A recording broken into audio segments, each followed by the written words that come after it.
ನಾವೆಲ್ಲ ಶೂದ್ರರು.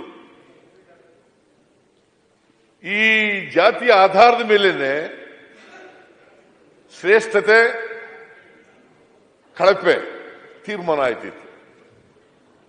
ಅದಕ್ಕೆ ಬಸವಾದಿ ಶರಣರು ಇವೆಲ್ಲ ಈ ನಂಬಿಕೆಗಳಿದಾವಲ್ಲ ಇವೆಲ್ಲ ಸರಿ ಇಲ್ಲ.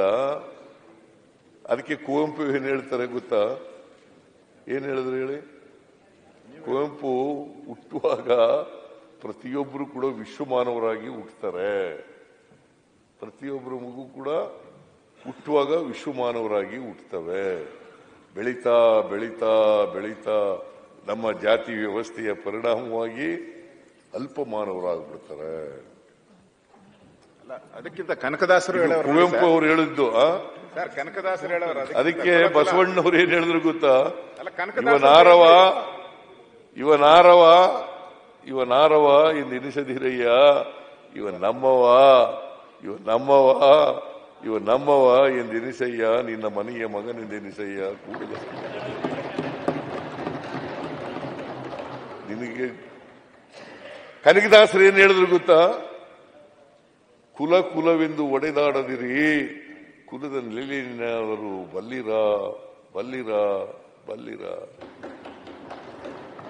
ಅದು ನಿಮ್ಗೆ ಹೇಳಿದ್ರು ಸರ್. ಅದು ನಿಮ್ಗೆ ಹೇಳಿದ್ರು ಅಹಿಂದ ಎಲ್ಲ ಮಾಡ್ತಾ ಇದ್ದೀರಲ್ಲ, ಅದು ನಿಮ್ಗೆ ಹೇಳಿದ್ದವರು ಮಾಡಬೇಡಿ ಅಂತ. ಈಗ ಜಾತಿ ರಹಿತವಾದಂತ ಸಮಾಜ ಆಗ್ಬೇಕು ಅಂತ ಕನಕದಾಸರು ಹೇಳಿದ್ರು. ಎಲ್ಲ ದಾರ್ಶನಿಕರು ಹೇಳಿರೋದು, ಎಲ್ಲ ಧರ್ಮಾಧಿಕಾರಿಗಳು ಹೇಳಿರೋದು. ಯಾರು ಹೇಳಿದ್ದಾರೆ ನೋಡೋಣ? ಯಾರು ಹೇಳಿದ್ದಾರೆ ಅಂತಂದ್ರೆ ಪಟ್ಟಭದ್ರ ಹಿತಾಸಕ್ತರು ಮಾತ್ರ ಹೇಳಿರೋದು. ಯಾರು ಪಟ್ಟಭದ್ರ ಹಿತಾಸಕ್ತರು ಇದರಿಂದ ಜಾತಿ ವ್ಯವಸ್ಥೆಯಿಂದ ಲಾಭ ಪಡ್ಕೋಬೇಕು ಅಂತ ಇದ್ದಾರಲ್ಲ, ಅವರು ಮಾತ್ರ ಜಾತಿ ಬಗ್ಗೆ ಧರ್ಮದ ಬಗ್ಗೆ ಅದನ್ನ ಪ್ರತಿಪಾದನೆ ಮಾಡ್ತಕ್ಕಂಥವ್ರು ಅವರು ಮಾತ್ರ. ಅದರಿಂದ ಮಾನ್ಯ ಅಧ್ಯಕ್ಷರೇ, ಈ ಅನುಭವ ಮಂಟಪ ಇದೆಯಲ್ಲ, ನಾವು ಇದನ್ನ ಇವತ್ತಿನ ಪ್ರಜಾಪ್ರಭುತ್ವ ವ್ಯವಸ್ಥೆ ಇವತ್ತೇನು ನಾವು ನೋಡ್ತಾ ಇದ್ದೀವಿ, by the people, of the people, for the people ಅಂತ ನಾವೇನ್ ಕರಿತೀವಿ, ಪ್ರಜಾಪ್ರಭುತ್ವನ ಜನರಿಂದ ಜನರಿಗೋಸ್ಕರ ಜನರಿಗಾಗಿ, ಜನರಿಂದ ಜನರಿಗೋಸ್ಕರ ಜನರಿಗಾಗಿ ಈ ಪ್ರಜಾಪ್ರಭುತ್ವ ನಾವು ಒಪ್ಕೊಂಡಿದ್ದೀವಿ. ಇವತ್ತು ಪ್ರಜಾಪ್ರಭುತ್ವ ಒಪ್ಕೊಂಡು ಅದರ ಆಧಾರದ ಮೇಲೆ ಇವತ್ತು ನಮ್ಮ ಸರ್ಕಾರಗಳು ಸ್ವಾತಂತ್ರ್ಯ ಬಂದ ಮೇಲೆ ನಡ್ಕೊಂಡು ಬರ್ತಾ ಇದ್ದಾವೆ. ಈ ಪ್ರಜಾಪ್ರಭುತ್ವದ ವ್ಯವಸ್ಥೆ ಬಸವಾದಿ ಶರಣರ ಕಾಲದಲ್ಲೇ ಇತ್ತು. ಅದನ್ನೇ ಇವತ್ತು ನಾವು ಅನುಭವ ಮಂಟಪ ಅಂತ ಹೇಳೋದು. ಆಗ್ಲೇನೆ ಪಾರ್ಲಿಮೆಂಟ್, ಇವತ್ತಿನ ನಾವು ಪಾರ್ಲಿಮೆಂಟ್ ಅಂತ ಕರಿತೀವಲ್ಲ, ವಿಧಾನಸಭೆ ಅಂತ ಕರಿತೀವಲ್ಲ, ವಿಧಾನ ಪರಿಷತ್ ಅಂತ ಕರಿತೀವಲ್ಲ, ಇದನ್ನೇ ಅನುಭವ ಮಂಟಪ. ಅದರ ಅಧ್ಯಕ್ಷರಾಗಿದ್ದವ್ರು ಯಾರು? ಈಗ ನಿಮ್ಮ ಸ್ಥಾನ ಇದೆಯಲ್ಲ, ಕೂತ್ಕೊಂಡಿದ್ದೀರಲ್ಲ ನೀವು, ಅಲ್ಲಮ ಪ್ರಭು, ಅತ್ಯಂತ ತಳ ಸಮುದಾಯಕ್ಕೆ ಸೇರಿದಂತವರು ಅದರ ಅಧ್ಯಕ್ಷರಾಗಿದ್ರು. ದೊಡ್ಡ ಜ್ಞಾನಿ ಅವರು ಅಧ್ಯಕ್ಷರಾಗಿ ನಿಮ್ಮ ಪೀಠದಲ್ಲಿ ಅವ್ರು ಕೂತಿರ್ತಿದ್ರು. ಆಗ ಅಲ್ಲಮ ಪ್ರಭು ಅವರು ಕೂತಿರ್ತಿದ್ರು. ಅದನ್ನ 812ನೇ ಶತಮಾನದಲ್ಲಿ ಬಸವಾದಿ ಶರಣರು ಇದ್ದದ್ದು. ಅದನ್ನ ನಾವು ಇವತ್ತು ಸ್ವಾತಂತ್ರ್ಯ ಬಂದ ಮೇಲೆ ಇವತ್ತಿನ ಆಧುನಿಕ ಭಾರತದಲ್ಲಿ, ಆಧುನಿಕ ಜಗತ್ತಿನಲ್ಲಿ ನಾವು ಪ್ರಜಾಪ್ರಭುತ್ವದ ರೀತಿಯಲ್ಲಿ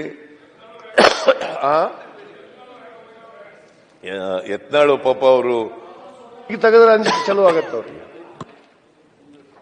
ಅದರಿಂದ ಮಾನ್ಯ ಅಧ್ಯಕ್ಷರೇ, ಈ ಅನುಭವ ಮಂಟಪ ಅಂತಕ್ಕಂಥದ್ದು ಇದೆಯಲ್ಲ, ಅವತ್ತಿನ ಪಾರ್ಲಿಮೆಂಟ್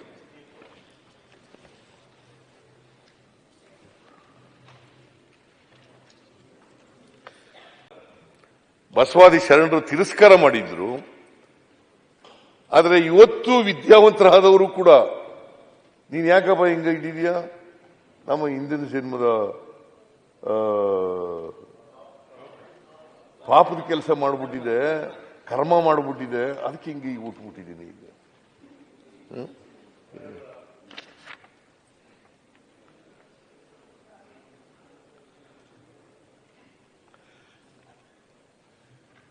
ಈ ಬಾಲಲ್ಲಿ ಹಿಂಗೆ ಹುಟ್ಬಿಟ್ಟಿದ್ದೀನಿ. ಅದಕ್ಕೆ ಬಸವಾದಿ ಶರಣರು ಹೇಳಿದ್ರು, ಸ್ವರ್ಗನೂ ಇಲ್ಲ ನರಕನೂ ಇಲ್ಲ, ಅಯ್ಯ ಎಂದರೆ ಸ್ವರ್ಗ, ಎಲ್ಲವೋ ಎಂದರೆ ನರಕ ಅಂತ ಹೇಳಿದ್ರು.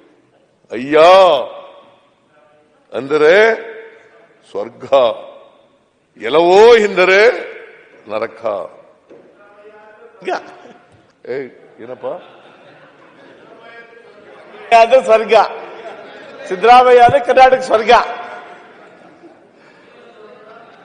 ನಾನು ಇದ್ರ ಬಸವಣ್ಣನ ಬಗ್ಗೆ ಮಾತಾಡಕ್ ಹೋದ್ರೆ ಗಂಟೆಗಟ್ಟಲೆ ಆಗ್ಬಿಡ್ತದೆ. ಮಾನ್ಯ ಅಧ್ಯಕ್ಷರೇ, ನೀವು ಒಳ್ಳೆ ಕೆಲಸ ಮಾಡಿದ್ರಿ. ಇವತ್ತು ಇದು ಯಾವತ್ತೂ ಆಗ್ಬೇಕಾಗಿತ್ತು, ನಿಮ್ಮ ಕಾಲದಲ್ಲಿ ಆಗಿರ್ತಕ್ಕಂಥದ್ದು ಬಹಳ ಸಂತೋಷದ ವಿಚಾರ.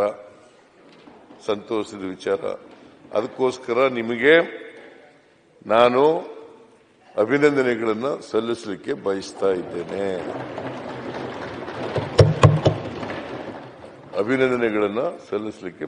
ಇದ್ದೇನೆ. ಬಹುಶಃ ಎಲ್ಲರೂ ಕೂಡ ಆಮೇಲೆ ಈ ಪೀಠ ಇದೆಯಲ್ಲ, ನಿಮ್ಮ ಪೀಠ, ಅದನ್ನು ಬದಲಾಯಿಸಿ ಅದಕ್ಕೆ ಕೆಂಗಲ್ ಹನುಮಂತಯ್ಯನವರು ಯಾವ ಉದ್ದೇಶ ಇಟ್ಕೊಂಡು ಪೀಠ ತಯಾರು ಮಾಡಿದ್ರು ಅದೇ ರೀತಿಯಲ್ಲಿ ಮಾಡಿದ್ದೀರಿ ಅಲ್ವಾ? ಎಂಥದ್ದು ಬೀಟೆ ಮರ,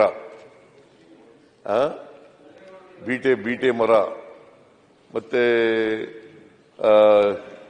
ಎಂಥದ್ದು ರಾಷ್ಟ್ರಕೂಟ ಮತ್ತೆ ಹೊಯ್ಸಳರು ಅವ್ರು ಇಟ್ಕೊಂಡಿದ್ದಂತ ಚಿಹ್ನೆಯನ್ನ ನೀವು ಇಟ್ಕೊಂಡಿದ್ದೀರಿ, ಇದರಲ್ಲಿ ಬರಗ್ ಮಾಡಿದ್ದೀರಿ, ಲಾಂಛನ ಮಾಡಕ್ ಮಾಡಿದ್ದೀರಿ. ಬಹಳ ಸಂತೋಷ. ಪೀಠ ಬದಲಾವಣೆ ಮಾಡಿರ್ತಕ್ಕಂಥದ್ದು, ಮತ್ತೆ ಇವತ್ತು ಅನುಭವ ಮಂಟಪ ಅದರ ತೈಲ ಚಿತ್ರವನ್ನ ಅನಾವರಣ ಮಾಡಿರ್ತಕ್ಕಂಥದ್ದು, ಇಲ್ಲಿ ಸುವರ್ಣಸೌಧದಲ್ಲಿ ಇರಿಸಿರ್ತಕ್ಕಂಥದ್ದು ಬಹಳ ಯೋಗ್ಯವಾಗಿದೆ. ಅದು ಇಡೀ ಪ್ರಜಾಪ್ರಭುತ್ವವನ್ನು ಪ್ರತಿಬಿಂಬಿಸ್ತದೆ ಅಂತಕ್ಕಂಥ ಮಾತುಗಳನ್ನು ಹೇಳಿ ನಿಮಗೆ ಮತ್ತೊಮ್ಮೆ ಅಭಿನಂದನೆಗಳು ಹೇಳಿ ಧನ್ಯವಾದಗಳನ್ನು ಹೇಳಿ ನನ್ನ ಮಾತುಗಳನ್ನು ಮುಗಿಸ್ತೇನೆ.